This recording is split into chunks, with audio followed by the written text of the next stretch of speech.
Guys, my name is Vikram, welcomes you to strive for progress. Topic आपको पता लग गया होगा, चलिए स्टार्ट करते हैं।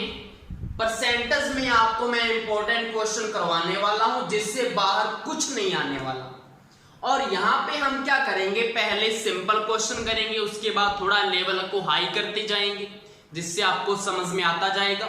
और साथ में हमने लंबा मेथड यहां पे नहीं करना, हम क्या करेंगे, इसको ट्रिक से करेंगे, बिल्कुल शॉर्ट में आंसर आएगा। तो सबसे पहला हमारा क्वेश्चन क्या है, 336 का 16/2/3% आपको बताना है कितना होगा। तो यहां से सिंपली आपको पता लग रहा है 16 तिया 48, 48 और 2 50, तो 50/300। 300 क्यों बोला मैंने, क्योंकि परसेंट बताना है ना, परसेंट का मतलब बटा 100 आएगा। तो यहां पे कितना करना हमने, 336 का 50/300 आपको सॉल्व करना है। तो 5 6 का 30, 6 5 30, 3 6 6 36। तो यहां पे आंसर कितना आएगा, 56 आ जाएगा। क्लियर। दूसरा हमारा क्वेश्चन क्या है, एक महिला का वेतन 36,000 रुपए है, यदि वह 6100 रुपए किराए, 5700 रुपए फीस व 12,680 रुपए अन्य घरेलू मदों पर व्यय करे, व्यय का मतलब खर्च करे, तो वह कितने परसेंट बचत कर पाएगी। मुझे बताओ, अगर हमने बचत निकालनी है तो क्या हम टोटल जो उसका वेतन है उसमें से उसका जो खर्चा है उसको अगर माइनस कर दें तो आपके पास बचत आ जाएगी। उसके बाद हम उसका परसेंटेज निकाल लेंगे। तो सबसे पहले हम बचत निकालते हैं कितनी है, तो 36,000 पूरा टोटल रुपया है मासिक वेतन, उसमें से आपको 6100 माइनस करने हैं एक, तो उसके बाद आपको 5700 करने हैं, उसके बाद आपको 12,680 करने हैं। तो ये 3 है जिनको हमने माइनस किस में करना है, 36,000 में से, यही है। तो पहले इनको ऐड करो आप, यहाँ पे कितना आएगा 0, यहाँ पे 8 आया, यहाँ पे 7 और 6 13 और 1 14, 4 1 असल, 6 5 11, 12 13 और 14, 4 1 और 1 2। तो ये कितना बना, 24,480। तो यहाँ पे क्या लिखेंगे, 24,480 रुपया। तो 36,000 में से इसको माइनस करेंगे तो यहाँ पे कितना आएगा 0, 10 में से 8 गया कितना आएगा 2, 9 में से 4 गया कितना आएगा 5, उसके बाद देखो 6 में से 4 गया या 5 में से 4 गया, 5 में से 4 गया 1 और 3 में से 2 गया 1। आपके पास कितना बचेगा, 11,520 बचेगा, आ जाएगा आपके पास। लेकिन हमने क्या निकालना है, परसेंटेज में निकालना है।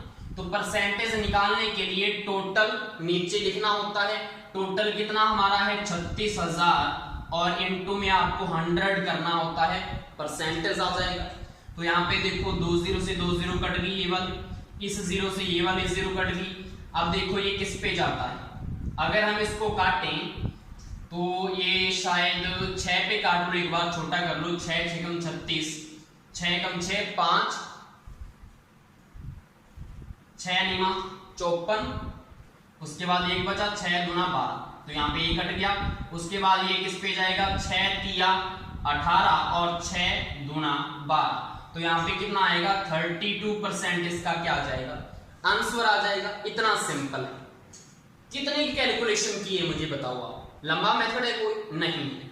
उसके बाद हमारा नेक्स्ट क्वेश्चन क्या है, कॉर्नर में, एक गांव की जनसंख्या 12,000 है, इसमें से महिलाओं की संख्या 7800 है, तो पुरुष कितने परसेंट हैं, पुरुष आपको बताने हैं कितने परसेंट होंगे। तो आप क्या करें, आपको टोटल पता है 12,000 है, मतलब ये 100% होगा और 7800 महिलाएं हैं। आप क्या करो, महिलाओं का परसेंट निकाल लो और 100 में से माइनस कर दो, तो क्या आएगा, पुरुष का परसेंट आएगा या नहीं आएगा, बिल्कुल। तो आप हम क्या करेंगे, महिलाओं का परसेंटेज निकाल लेते हैं, 7800 अपॉन 12,000 इंटू में 100। अब आपको पता है 2 0 से 2 0 कट गई, 1 0 से 1 0 कट गई, 12 6 का 72, कितने बचे 6, 12 5 7। आपको पता लग गया कि 65% क्या है, महिलाओं का प्रतिशत है और टोटल कितना है 100%, किसके इक्वल है 12,000 की। तो 100 में से आप क्या करें -65 कर दें तो क्या आएंगे परसेंटेज में, क्या आ जाएंगे पुरुष आ जाएंगे। तो देखो कितना आएगा 65, अगर माइनस करेंगे तो 35% ही आएगा या नहीं आएगा, 35% सीधा आंसर आ गया। कई बच्चे क्या करेंगे 12,000 में से 7800 को माइनस करेंगे, फिर जाके उसको परसेंटेज में करेंगे। तो सीधा सिंपल ही आपको पता लग रहा है कि आप महिलाओं का परसेंटेज निकाल लें और टोटल तो 100 है उसमें से माइनस कर दो। नेक्स्ट हमारा क्वेश्चन है, एक विद्यालय में छात्रों व छात्राओं की संख्या का अनुपात 3:2 है। यदि अगले वर्ष 20% छात्र व 40% छात्राएं विद्यालय छोड़ दें तो विद्यार्थियों की संख्या में कितने % कमी होगी, आपको ये बताना है।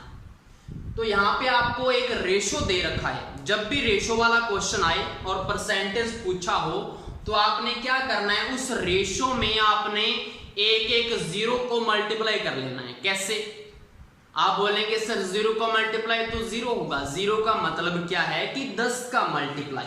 तो जैसे कि 3:2 दे रखा है तो मैंने क्या मान लिया 30 और 20 मान लिया। क्या मान लिया मैंने, 30 तो मैंने मान लिया छात्र और 20 मैंने क्या मान लिया छात्राओं की संख्या। तो टोटल कितने हो गए मुझे बताओ, 50 हुए या नहीं हुए। और इन दोनों का रेशो 3:2 ही आएगा ना। अगर इन दोनों का अगर हम रेशो निकाल लें छात्र और छात्राओं का तो क्या आएगा, वो 3:2 ही आएगा, क्योंकि 0 से 0 कट जाएगी वही आएगा। तो कोई फर्क पड़ा क्या क्वेश्चन पे, नहीं पड़ा। लेकिन हमारे लिए ये चीज आसान हो गई। कैसे, अब आपको पता है यदि अगले वर्ष 20% छात्र व 40% छात्राएं विद्यालय छोड़ दें तो आपको क्या करना है, छात्रों का 20% निकालना है। तो हम क्या करेंगे, 30 का अगर 20% निकालना है तो परसेंट का मतलब डिवाइड में 100, तो 20 5 100, तो 5 से आपको क्या करना है सिंपली डिवाइड देना है 30 को। तो 5 ही का 30, मतलब 6 छात्र क्या कर गए हैं विद्यालय से कल्टी मार चुके हैं। उसके बाद 40% छात्राएं छोड़ चुकी हैं। 40% का मतलब 40/100, तो 0 से 0 कट गई, तो 4/10 आपने करना है किसका, 20 का। 20 का 4/10 कितना आएगा, 10 दूना 20 और 4 दूना 8। 8 छात्राएं विद्यालय से छोड़ गई, कल्टी मार चुकी हैं। तो टोटल कितने छात्र निकल चुके हैं विद्यालय से, 8 और 6 14। तो 14 विद्यार्थी विद्यालय को छोड़ चुके हैं। टोटल थे कितने हमारे पास, 50 विद्यार्थी थे। आपने क्या करना है, विद्यार्थियों की संख्या में कितने % कमी होगी। तो कमी कितनी हुई है, 14 विद्यार्थियों की कमी हुई है, लेकिन आपको परसेंटेज में बताना है। तो हम क्या करेंगे, 14 बटा टोटल, टोटल कितनी है 50, क्योंकि जब भी निकाला जाता है तो टोटल के अकॉर्डिंग निकाला जाता है, इंटू 100% निकालना है। तो 0 से 0 कट गया, 5 दूना 10 और 14 दूना 28, तो 28% क्या हो गए हैं यहाँ पे विद्यार्थियों की कमी हो चुकी है। इतना सिंपल क्वेश्चन। नेक्स्ट हमारा क्वेश्चन क्या है, एक गांव की 16/25 जनसंख्या साक्षर है। अच्छा, साक्षर का मतलब क्या होता है, पढ़े लिखे हैं, ठीक है जी। इसके बाद क्या पूछ रहा है, साक्षर जनसंख्या में से 3/4 के पास रोजगार भी है। जो पढ़े लिखे हैं उसमें 3/4 के पास रोजगार है, जॉब है। Very good. असाक्षर जनसंख्या में से आधे बेरोजगार हैं। अब है वो असाक्षर, उसमें से भी वो बेरोजगार हैं, कितने, आधे। तो कुल कितनी % जनसंख्या बेरोजगार है हमें ये बताना है। तो बहुत ही अच्छा क्वेश्चन है, लेवल का क्वेश्चन है। तो यहाँ पे आपको क्या करना है, एक प्रकार का 16/25 दे रखा है। तो मतलब क्या है कि अगर टोटल 25 हैं उसमें से 16 क्या है साक्षर। तो मैंने बोला है कि आपको रेशो या अनुपात वाला ऐसा कुछ आ जाए या भिन्न वाला कुछ आ जाए तो 0 को साथ में लगा दो। 0 को साथ में लगाने का मतलब आप क्या मानो कि टोटल जनसंख्या कितनी है 250 और उसमें से 160 क्या है साक्षर। 0 साथ में लगा लो जिससे क्वेश्चन सिंपल हो जाएगा। तो सबसे पहले मैं क्या लिखता हूं कि टोटल हमारे जो लोग हैं जनसंख्या है वो कितनी है 250। उसमें से जो साक्षर हैं, साक्षर मुझे बताओ कितने हैं, साक्षर हैं 160, क्योंकि 0 लगा दी, यहां पे भी लगी। उसके बाद क्या है, साक्षर जनसंख्या में से 3/4 के पास रोजगार है, तो 160 का 3/4 निकालो, कितना आएगा, 4 चौका 16, 0 4 तिया 12, मतलब क्या है 120। 120 जो लोग हैं उनके पास क्या है, रोजगार है। 120 लोगों के पास रोजगार है, तो मुझे बताओ बेरोजगार कितने हुए। 160 टोटल थे, उसमें से 120 चले गए, तो 40 इसमें क्या होंगे, बेरोजगार होंगे या नहीं होंगे, बिल्कुल 40 क्या है यहाँ पे बेरोजगार है। उसके बाद अगर हम बात करें, उसने बोला है असाक्षर जनसंख्या में से आधे बेरोजगार हैं। अब अगर 250 में से 160 अगर साक्षर हैं, तो मुझे बताओ असाक्षर कितने होंगे। असाक्षर भी तो पता लग जाएंगे ना। 250 में से आप 160 माइनस कर दो, कितना आएगा, 90 आएगा। तो यहाँ पे 90 हमारे क्या हैं, असाक्षर लोग हैं। उसमें से उसने बोला है आधे बेरोजगार हैं। 90 का आधा कितना होता है, 45, मतलब जो 45 हैं उसके पास तो क्या है, रोजगार है, और जो 45 हैं बाकी बचे वो क्या है, वो बेरोजगार हैं, है या नहीं है, बिल्कुल। अब उसने पूछा है कुल कितनी % जनसंख्या बेरोजगार है, तो टोटल बेरोजगार है कितने, देखो यहाँ पे रोजगार लिखा हुआ है, यहाँ पे बेरोजगार लिखा हुआ है, एक तो 40, तो 40 एक तो आ गया प्लस, यहाँ पे रोजगार लिखा हुआ है, यहाँ पे बेरोजगार लिखा हुआ है, तो 45 ये हुए, तो कितने हो गए मुझे बताओ, 40 और 40 80 और 5 85, 85 जो लोग हैं टोटल 250 में से वो क्या है, बेरोजगार हैं। लेकिन परसेंटेज निकालना है तो क्या करोगे आप, 85/250 इंटू 100 करोगे, यही करोगे। 0 से 0 कट गया, उसके बाद देखो ये किस पे जाता है, 5 5 25 17 5 85, 5 दूना 10, तो यहाँ पे कितना आएगा, 17 दूना होंगे, यहाँ पे क्या होंगे, वो बेरोजगार होंगे। समझ में आया, इतना सिंपल क्वेश्चन। नेक्स्ट हमारा क्वेश्चन है, एक संख्या का 24% 144 है, तो वह संख्या क्या होगी। तो इसमें आपको क्या करना होता है, उस संख्या को आप 100% मान लो, क्योंकि 100% में से 24% बताया गया कि वो 144 है। तो हम क्या लिख सकते हैं कि उस संख्या का जो 24% है वो तो है 144, और हमने 100% फाइंड करना है कि वो संख्या है कितनी। तो इसको ऐसे आपने सजाना है। अब इसमें लिखने का तरीका क्या है, आपको क्या दिया हुआ है 144, तो आप क्या करेंगे 144 को ऊपर लिखो, ये किसके इक्वल है 24% के, और आपको 100% निकालना है। तो सिंपली इसको सॉल्व करना है। यहाँ पे कितने पे जाएगा, 6 चौका 24, 6 दूना 12, 2 6 चौका 24, उसके बाद 4 छिका 24, और यहाँ पे कितना आएगा 600। तो मतलब वो जो संख्या है वो कितनी है, 600 है। समझ में आया, ये हमारा क्वेश्चन था। उसके बाद हमारा नेक्स्ट इंपॉर्टेंट क्वेश्चन क्या है, ये भी बहुत ही इंपॉर्टेंट है, ये पक्का इस क्वेश्चन इस एग्जाम में आ सकता है। एक परीक्षा में उत्तीर्ण होने के लिए 34% अंकों की आवश्यकता है, कि कोई एग्जाम है उसमें अगर उसको पास होना है तो 34% चाहिए। तो मैंने क्या लिखा सबसे पहले कि 34% क्या है उसके पासिंग मार्क्स। उसके बाद विनोद 28% अंक प्राप्त करता है। अब जो एग्जाम दे रहा है वो कौन है, वो विनोद है। वो कितने लेकर आता है, 28% लेकर आता है, कौन, विनोद। पर 27 अंकों से फेल हो जाता है, लेकिन वो फेल हो चुका है कितने अंकों से, 27 अंकों से। तो मुझे बताओ इन दोनों का जो डिफरेंस है परसेंटेज का, वो 27 अंकों के इक्वल होगा या नहीं होगा, बिल्कुल। तो मुझे बताओ कितने का डिफरेंस बन रहा है, 6% का। 34 में से 28 गए, 6%। तो जो 6% हैं वो 27 अंक के क्या होंगे, इक्वल। आपको क्या करना है, परीक्षा का पूर्णांक की परीक्षा कितने टोटल मार्क्स की थी आपको ये बताना है, तो मतलब 100% बताना है, यही आएगा। तो यहाँ पे क्या आएगा कि 27 हमें दे रखा है जो कि 6% के इक्वल है, और आपको 100% मतलब परीक्षा का पूर्णांक बताना है।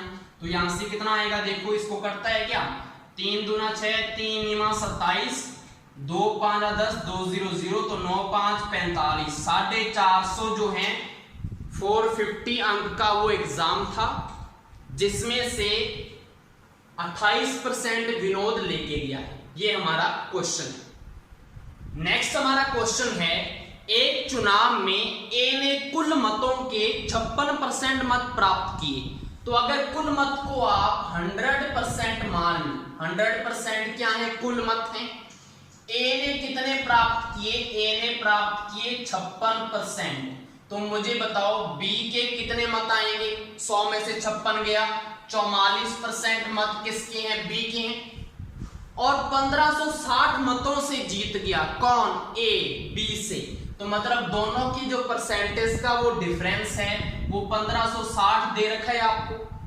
अब आपको पता है कि 56 में से 44 क्या कितने होते हैं, 12, तो 12% अंतर है जो 1560 मतों की इक्वल है, और आपको क्या करना है, इनटू में कुल मतों की संख्या, इनटू में जो फाइंड करना होता है 100। समझ में आ गया, सिंपली सॉल्व कर लो, 12 एकम 12, 3 12 तिया 36 0, तो यहां से क्या आंसर आ जाएगा, 13,000 क्या होंगे, वो टोटल मत होंगे। इतना सिंपल क्वेश्चन है। नेक्स्ट क्वेश्चन क्या है, एक चुनाव में बी को 5320 मत प्राप्त हुए और वह ए द्वारा कुल मत के 24% मतों से हार गया। कौन हारा है, बी हारा है ए से। कुल मत ज्ञात करें, तो इसमें भी वैसे ही करना है आपने, 100% क्या होंगे, वो टोटल मत होंगे।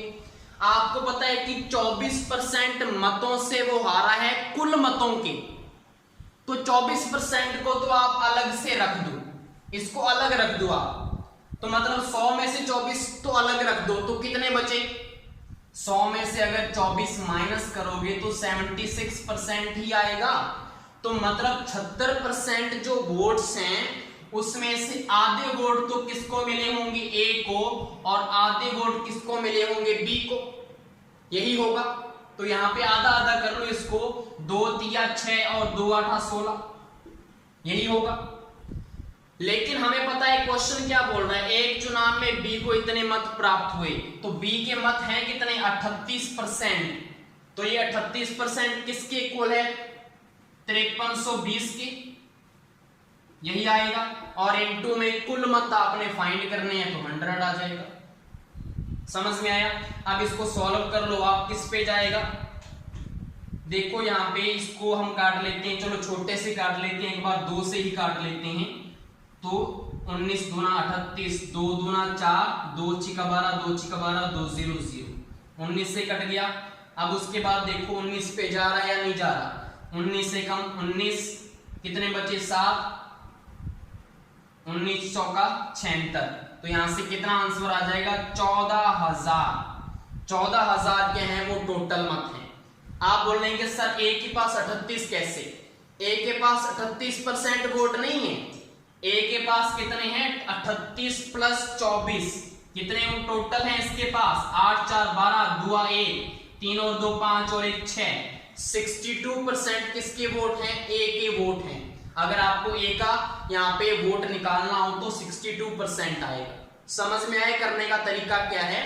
अगर आपको ऐसा क्वेश्चन आ जाए कि आपको पता है बी को ए से कुल मत के 24% क्या है, कम प्राप्त हुए हैं, तो 24 वो किसके होंगे, वो बी के थोड़े ही हैं, वो किसके ऐड हो जाएंगे, ए में ऐड होंगे वो, और आप उसमें से माइनस करके उनका आधा आधा कर लो, दोनों में इक्वल हो गया, मतलब ये 24 किसके ज्यादा है, ए के ही तो ज्यादा है ना। तो यहां से हमारा, हमने तो सिर्फ ये चीज फाइंड करनी थी, क्योंकि हमें बी के मत दे रखे हैं, तो हमें तो ये परसेंटेज चाहिए था और इनटू में 100 कर देना था और हमारा आंसर आ जाएगा। नेक्स्ट हमारा क्वेश्चन है, एक कॉलोनी में 56% लोग चाय पीते हैं तथा 64% लोग कॉफी पीते हैं, यदि 88 लोग चाय व कॉफी दोनों पीते हों तो कॉलोनी में कुल कितने लोग रहते हैं। अगर आपको कुछ ऐसा क्वेश्चन आ जाए, इतने परसेंट ये हैं, इतने परसेंट ये हैं, इतने जो लोग हैं वो दोनों चीज करते हैं, इतने नहीं करते, तो ऐसे क्वेश्चन को वेन डायग्राम से किया करो। वेन डायग्राम का मतलब हमने ऐसा कुछ बनाना है, ये चीज बनानी है आपने। आपको पता है कि 56% लोग चाय पीते हैं, तो यहाँ पे 56% लिख दो, टी पीने वाले हैं। 64% लोग जो हैं वो क्या करते हैं, वो कॉफी पीते हैं। यदि 88 लोग चाय व कॉफी दोनों पीते हैं, मुझे बताओ यहाँ पे बीच में कॉमन कितने परसेंट आएंगे। आपको अगर कॉमन निकालना हो तो आप दोनों का प्लस कर दो। आपको पता है 56 और 64 कितने होंगे, 6 4 10 0 1 5 11 और 1 12, 120% हो गया। लेकिन कोई भी वैल्यू कितनी होती है, 100% होती है, कभी भी 100 से ऊपर नहीं जाती। तो अगर आपके पास ये 120% बन रहा है तो इसको 100 में से घटाओ तो कितने बनेंगे, 20% एक्स्ट्रा बन गए हैं। तो मतलब इसमें से जो 20% लोग हैं वो चाय व कॉफी दोनों पीते होंगे, यही आएगा। तो यहाँ पे कितने लोग दे रखे हैं, 88 दे रखे हैं, तो 88 जो है वो 20% के इक्वल है। और आपको टोटल लोग फाइंड करने हैं, तो 100% टोटल होंगे, 20 5 100 और 88 को 5 से करेंगे तो 5 8 40 0 5 8 40 और 4 44, तो यहाँ से 440 लोग कहाँ पे हैं, कॉलोनी में रहते हैं। इतना सिंपल है। तो ऐसा क्वेश्चन आ जाए तो वेन डायग्राम बना लो। नेक्स्ट हमारा क्वेश्चन भी इसके जैसा ही है, जो आपको अच्छे से समझ में आ जाएगा अभी। नेक्स्ट क्वेश्चन पढ़ो जल्दी से। क्या है, एक कक्षा में 78% विद्यार्थी गणित में और 68% विद्यार्थी अंग्रेजी में पास हुए। तो सबसे पहले वेन डायग्राम कैसे बनाएंगे इसका भी उसी के जैसा बना लो। यहाँ पे मैंने क्या लिख दिया, मैथ लिख दिया, और यहाँ पे मैंने क्या लिख दिया, इंग्लिश लिख दिया। तो गणित में कितने हो रहे हैं पास, 78% पास हो रहे हैं मैथ में, और इंग्लिश में कितने हैं, 68%। यहाँ पे हो गया। यदि 4% विद्यार्थी दोनों में फेल हुए, ये हम क्या कर रहे हैं, पास वाला बना रहे हैं। तो अगर हमने फेल वाला बनाना है तो फेल वाले को हमें बाहर निकलना पड़ेगा। तो यहाँ पे हम लिख देंगे कि 4% वो फेल हो चुके हैं। वे 36 विद्यार्थी केवल अंग्रेजी में पास हुए। आपको वैल्यू क्या दी हुई है, केवल अंग्रेजी में पास होने वाले कितने हैं, 36। तो हमें वो वाला परसेंट निकालना पड़ेगा केवल इंग्लिश में जो पास हुए हैं, ताकि हम इस वैल्यू का यूज कर सकें और टोटल विद्यार्थी यहाँ पे काउंट कर सकें। क्योंकि पूछा है ना कुल विद्यार्थियों की संख्या, तो 100 से मल्टीप्लाई तो कर देंगे, हमें 36 भी आ गया, लेकिन परसेंटेज कैसे आएगा। जब आपको ऐसा क्वेश्चन दे दिया जाए तो आप टोटल जो भी परसेंटेज दिया हुआ है सभी को प्लस कर दो पहले, तो जैसे ऊपर किया था। तो यहाँ पे देखो 78 और 4 कितने होते हैं, 8 4 12, 82 आ जाएगा। 82 और 68 कितने होते हैं, 8 और 2 10 0 1 8 6 14 1 5, 150 आ गया। लेकिन टोटल कितना होता है, 100%। तो 150 में से 100 माइनस कर दो, कितना बचा, 50। तो मतलब जो 50% हैं वो कौन से होंगे, जो दोनों सब्जेक्ट में पास हुए हैं। तो यहाँ पे 50% वो हैं जो इंग्लिश और मैथ दोनों में पास हुए, क्योंकि वही तो एक्स्ट्रा बच रहे हैं। यहाँ पे 4% फेल वाले हैं। अब आपको केवल इंग्लिश वाले निकालने हैं। ये तो क्या है, इंग्लिश में टोटल आ रहा है 68%, जिसमें दोनों वाले भी आ रहे हैं ना। हमें तो सिर्फ ये वाले चाहिए, सिर्फ इंग्लिश वाले आपको फाइंड करने हैं। तो कितने आएंगे, 68 में से अगर आप 50 माइनस कर दें तो यहाँ के आपके पास 18% आएंगे। 18% केवल इंग्लिश में पास हुए हैं। आपको वैल्यू क्या दी हुई है, 36 विद्यार्थी केवल इंग्लिश में पास हुए, तो 36 बटा 18% में आ गया। और टोटल विद्यार्थी कितने होंगे, 100%। तो यहाँ पे कितना आएगा, 18 दूना 36 और 200 क्या है, वो टोटल विद्यार्थी हैं। ऐसे ये क्वेश्चन होगा। नेक्स्ट हमारा क्वेश्चन है, चीनी के भाव 25% बढ़ गए, एक परिवार चीनी की खपत कितने % कम करे ताकि घर खर्च अपरिवर्तित रहे। मतलब क्या है कि पैसे तो उसके उतने ही लगे, भाव अगर बढ़ गया तो खपत को कम कर दिया जाए। तो हमने क्या करना है कि चीनी का भाव मान लो कि पहले कितना था, 100 रुपए था। पहले मान लिया पुराना रेट कितना है, 100 रुपए। अगर वो 25% बढ़ गया तो इसका मतलब है कि जो नया रेट होगा वो कितना होगा, 125 रुपए होगा। तो दोनों का आप रेशो निकाल ली, 25 चौका 100 और 25 पांजा 125। तो 4:5 क्या है, ये रेट का जो है उसका रेशो आ गया। तो उसके भाव का रेशो कितना है, 4:5। अब उसके खपत के ऊपर क्या असर पड़ेगा, तो उसकी जो खपत होगी वो कितनी हो जाएगी। सिंपली आपको उल्टा कर देना है। उल्टा कैसे, आपको क्या कर देना है, 5:4 कर देना है, जो उसकी क्या होगी, अब खपत होगी। समझ में आया कि अगर वो पहले जो उसका रेट है वो 4 था तो उसकी खपत 5 थी, जब उसका रेट बढ़ गया 5 हो गया तो खपत कम होगी ना। तो इसका ये मतलब है।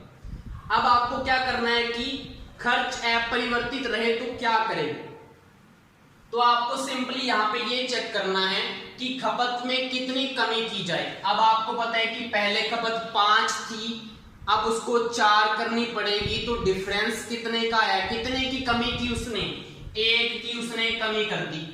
और हमेशा हमने कमी या वृद्धि किसमें हम मेजर करते होते हैं, हमेशा नीचे क्या आता होता है, पुराना रेट या पुरानी खपत। हम खपत की बात कर रहे हैं तो पुरानी खपत आएगी। पुरानी खपत कौन सी है, 5। तो 1/5 इंटू परसेंटेज फाइंड कर रहे हैं तो 100 आ जाएगा। तो यहाँ पे कितना आएगा, 20 5 100। तो 20% उसको क्या करनी पड़ेगी, खपत में कमी करनी पड़ेगी। इतना आसान है। नेक्स्ट हमारा क्वेश्चन क्या है, चावल का मूल्य 25% कम हो गया, इसलिए 360 रुपए में 6 केजी चावल अधिक प्राप्त हुए। तो चावल के नए व पुराने मूल्य ज्ञात करें। तो यहां पे आपको क्वेश्चन को समझना है कैसे। चावल का मूल्य क्या हुआ है, 25% कम हुआ है। रुपए तो उसकी उतने ही है ना, 360 रुपए हैं। तो 360 रुपए में 6 केजी चावल अधिक हुए। तो इसका मतलब क्या है, आप क्या करो, 360 रुपए का 25% निकालो सबसे पहले। तो आपको पता है 25 चौका 100 होते हैं और 4 नीमा 36 होते हैं, तो 90 रुपए आ गए। तो इसका मतलब ये है कि इस 90 रुपए की वजह से आपको 6 केजी चावल अधिक मिल रहे हैं। इसका मतलब यही है ना कि आपके जो मूल्य है उसमें 25% की कमी हुई। तो हमने 360 रुपए का 25% निकाला, इतने आपके रुपए जो है वो बच गए एक्स्ट्रा, और इसी की वजह से आपको 6 केजी चावल अधिक प्राप्त हुए। तो मतलब ये है कि अगर मैं इन रुपयों में टोटल कितने हमें चावल मिले, अगर उसका डिवाइड कर दूं तो आपके पास 1 केजी चावल का रेट आ जाएगा या नहीं आएगा, बिल्कुल आएगा। तो यहां पे आपके 1 केजी चावल का रेट कितना आने वाला है, 6 एकम 6, 6 5 30, 15 6 का 90 होते हैं। तो 15 रुपए पर केजी आपका क्या होगा, यहाँ पे चावल आपको मिल रहा है। ये आपका कौन सा रेट आया है, ये आपका न्यू रेट आया है। ये आपका क्या है, चावल का न्यू रेट। जब 25% मूल्य कमी हुई ना, कमी के अकॉर्डिंग हमने 90 निकाला, तो यहाँ पे ये रेट भी कौन सा होगा, न्यू रेट आएगा। तो न्यू रेट तो हमारा आ चुका है। अब आपको पुराना मूल्य फाइंड करना है। पुराने के लिए आपको क्या करना है, जो नया रेट आया है उसको ऊपर लिखो, डिवाइड में क्या करोगे, अगर यहाँ पे कमी हुई है तो 100 में से जितनी कमी हुई है उसको माइनस कर दो। 100 माइनस 25 कितने होते हैं, 75 75 होते हैं। और परसेंटेज फाइंड करना है तो 100 परसेंटेज क्यों किया पता है, क्योंकि हमने 25% कमी की है ना, परसेंटेज में वैल्यू चल रही है, इसलिए 75/100। समझ में आया नहीं आया कि जो 15 जो आपका नया रेट आया है वो 75% के इक्वल है ना।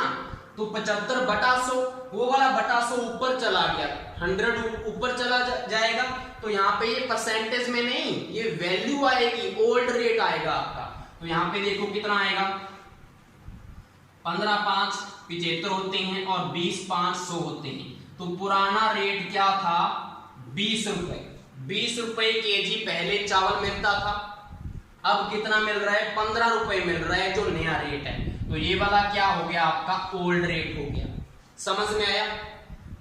यहां पे आपको क्या करना है, अगर तो यहाँ पे कम हुआ है तो 100 माइनस कर देना है, अगर यहाँ पे ज्यादा हो जाए तो आपको यहाँ पे 100 प्लस करके और इंटू में 100 लिखना है, क्योंकि वो परसेंटेज में है। समझ में आ गया? अब नेक्स्ट क्वेश्चन जैसे इसी के ऊपर है, तो मैंने प्लस वाला भी बता दिया ताकि आपको अच्छे से समझ में आ जाए कंसेप्ट हमारा क्या है, कैसे हमने इसको इजीली सॉल्व करना है। जैसे गेहूं का मूल्य 25% बढ़ गया, अब मूल्य बढ़ गया है 400 रुपए में 4 केजी कम, मतलब आपको पहले जितने चावल मिलते थे 400 रुपए में, अब वो 400 रुपए में 4 केजी आपको कम मिलते हैं। तो ओल्ड व न्यू रेट बताओ। तो आपको इसको भी वैसे ही करना है कि 400 का आप 25% निकालें, कि 400 का आपने 25% निकाला तो आपके पास कितने रुपए आए? 100 रुपए आए। 100 रुपए आ चुके हैं आपके। अब जो 100 रुपए हैं, अगर आपकी जेब में 100 रुपए और होते तो आपको ये 4 केजी चावल गेहूं और मिल जाता। तो यहां पे मतलब क्या है कि अगर मैं 100 में 4 का डिवाइड दे दूं तो आपको 1 किलो गेहूं का रेट पता लग जाएगा, जो नया रेट है। बिल्कुल।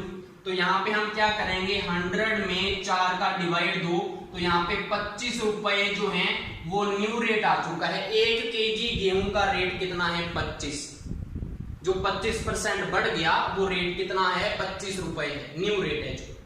अब आपको पुराना रेट फाइंड करना है, तो मैंने बोला है कि न्यू रेट को ऊपर लिखो और डिवाइड में क्या आएगा, अगर यहाँ पे कम है तो 100 में से माइनस कर दो, अगर बढ़ गया तो 100 प्लस कर दो।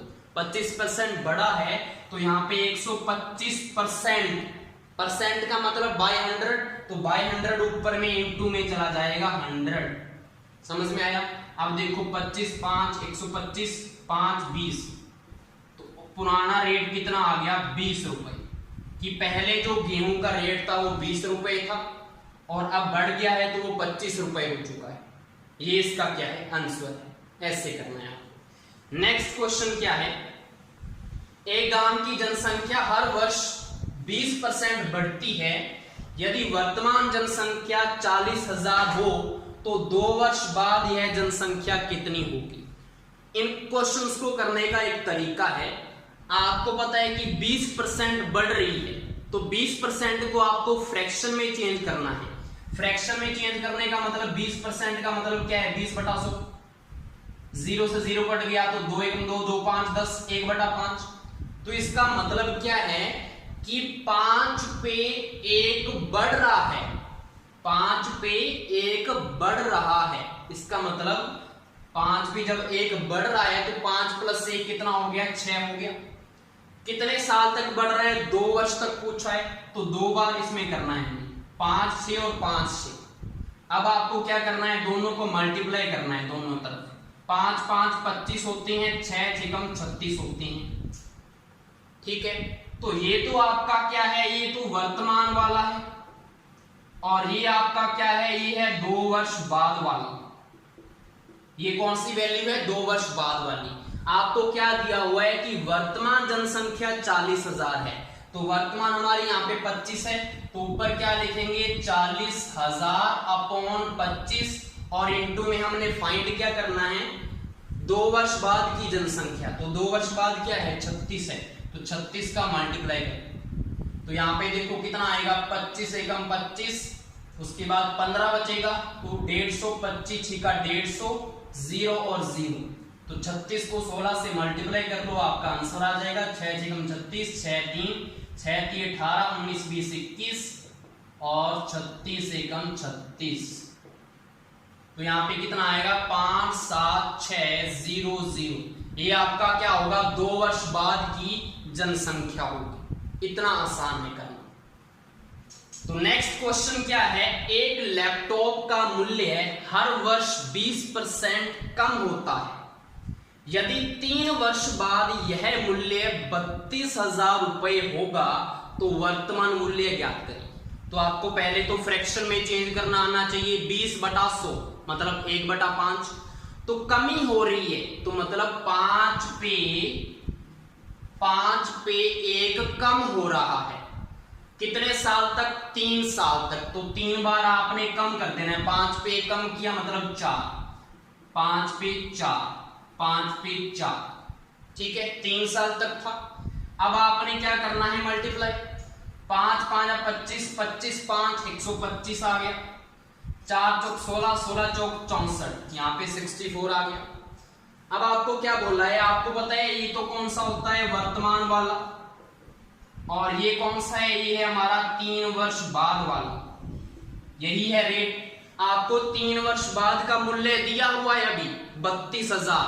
तो ऊपर तो क्या लिखोगे? 32,000 अपॉन में क्या आएगा? अब 3 वर्ष बाद वाला 64 और इनटू में वर्तमान मूल्य फाइंड करना है। तो वर्तमान क्या है? 125। तो यहाँ पे क्या आएगा? 125 आएगा। अब आपको पता है 32 दून 64 होते हैं। उसके बाद अगर इसको काटें तो कटता है क्या? अगर हम इसको काटें तो पॉइंटों में आएगा आंसर। चलो नहीं तो इसमें से चलो इसको निकालते हैं। 2 छिका 12, 2 दूना 4, पॉइंट 2 5 10, इतना ही आएगा, यही आएगा। अब इनटू में क्या है? 1000 है। तो इसका मतलब क्या होता है? इनटू में 1000 है तो 1 से कट गया। तो आपका रेट कितना आएगा? 625।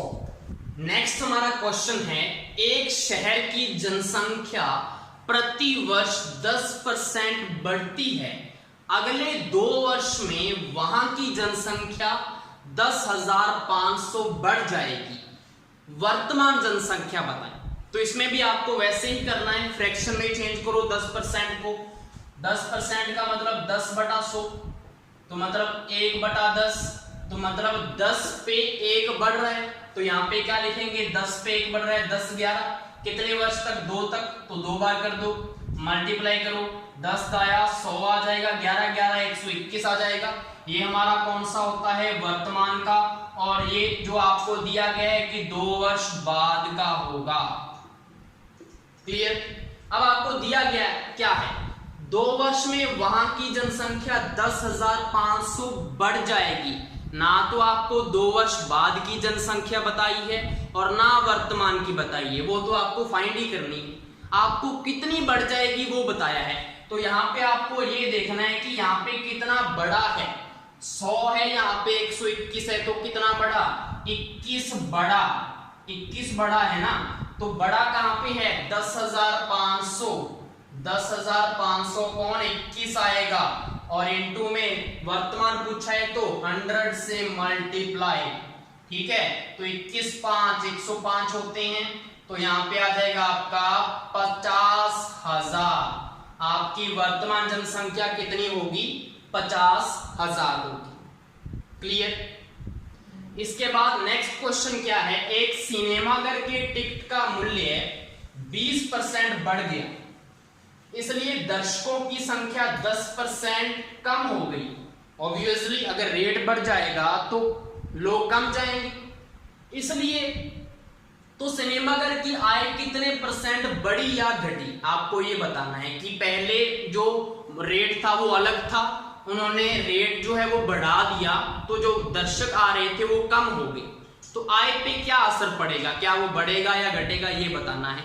तो सबसे पहले आप इसमें कंसीडर कर लें कि पहले टिकट का मूल्य जो था, आप मान लें कि 100 रुपए था पहले टिकट का मूल्य, उन्होंने 20% बढ़ा दिया, मतलब अब उन्होंने कितना कर दिया? 120 रुपए। और आप मान लें कि पहले जो दर्शक आ रहे थे सिनेमाघर में वो टोटल 100 आ रहे थे, आप मान लो 10% की कमी होगी, तो मतलब अब कितने आ रहे हैं? 90 आ रहे हैं। तो आय कैसे निकालेंगे? जितने दर्शक आ रहे हैं और एक टिकट का मूल्य जितना है उसको मल्टीप्लाई कर दो, तो आय आएगी आपकी। तो यहाँ पे पुरानी आय बताओ कितनी आएगी? 1 के साथ 4 0 1 2 3 4, ये तो पहली वाली आय होगी। अब कितनी आएगी? 12 निमा 108, तो 108 और 00। तो नई आय तो क्या है? ये है जब उन्होंने बढ़ा दिया रेट। पुरानी आय ये है। तो मुझे बताओ आय बढ़ रही है या घट रही है? आय हमारी यहाँ पे बढ़ रही है, और कितनी बढ़ रही है 800, तो 800 अपॉन पुरानी जो होती है उसी के अकॉर्डिंग निकालना होता है, तो पुरानी कितनी है 10,000, 10,000 और परसेंटेज में निकालना है तो 100 आ जाएगा। तो यहाँ पे 20 से 20 कट गई, 20 से 20 कट गई, तो 8% आपका क्या आ गया, आंसर आ गया 8% आय सिनेमाघर की बढ़ जाएगी। क्लियर। नेक्स्ट हमारा लास्ट क्वेश्चन है, एक खिलौने का मूल्य 20% कम करने से उसकी बिक्री में 20% की बढ़ोतरी हो जाती है, तो कंपनी का कितना परसेंट व्यवसाय बढ़ेगा या घटेगा। अगर आपको कोई भी क्वेश्चन ऐसा आए जिसमें परसेंटेज जो है वो सेम दिया हो, यहाँ पे भी 20% है, यहाँ पे भी 20% है, एक में कमी है एक में बढ़ोतरी है, तो आपका हमेशा वहां पे कमी ही आएगा आंसर।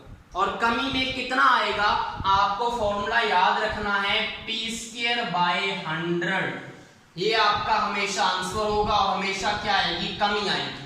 तो P की वैल्यू क्या होगी, जितना परसेंट आपको दे रखा है, कितना दे रखा है 20%, तो यहाँ पे 20 का क्या कर देंगे आप स्क्वायर और अपॉन में 100, तो इसको सॉल्व कर लो। 20 का स्क्वायर कितना होता है 400/100, तो यहाँ पे क्या आएगा 4% की क्या होगी, इनको कमी होगी।